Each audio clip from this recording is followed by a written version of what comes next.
Dinimizda shunday bir amallar borki, faqat sog'lik bilan qilinadi, to'g'rimi?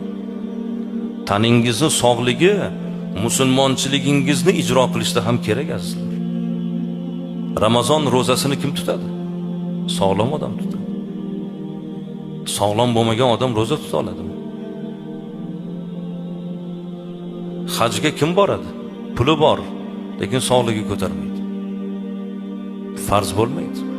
Ro'za farz bo'lmaydi. Tani sog' odam mehnat qiladi, pul topadi, zakot beradi. To'g'rimi? Tani sog' odam mehnat qiladi, harakat qiladi, bola chaqasiga yaxshi hayotni ta'minlab beradi. Umidlarga, orzularga, yaxshi kunlarga erishish uchun do'stlar, yigitlar, taningiz sog' bo'lishi kerak. Ota-ona oldida xizmatingizni ado etishingiz uchun ham taningiz sog' bo'lishi kerak. Shuning uchun inson faqat o'zi uchun emas, sizni sog'lom bo'lishingiz el uchun kerak, millat uchun kerak. Ketingizda sizga ergashgan farzandlaringiz uchun ham siz ota sog' bo'lishingiz kerak. Ko'ryapsizmi? Inson sog'ligini e'tiborni qilish faqat o'zing uchun o'l yetim emas, siz boshqalar uchun ham kerakli insonsiz.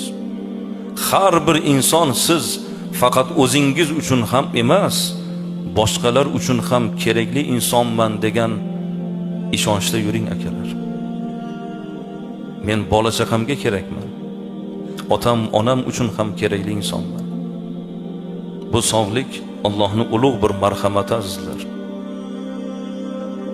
Boshqa ne'matlar taningiz sog' bo'lsa tatiydi. Taningiz og'rib turgan bo'lsa, eng yaxshi ko'rgan nabirangizni ham o'yin kulgisi yoqmaydi.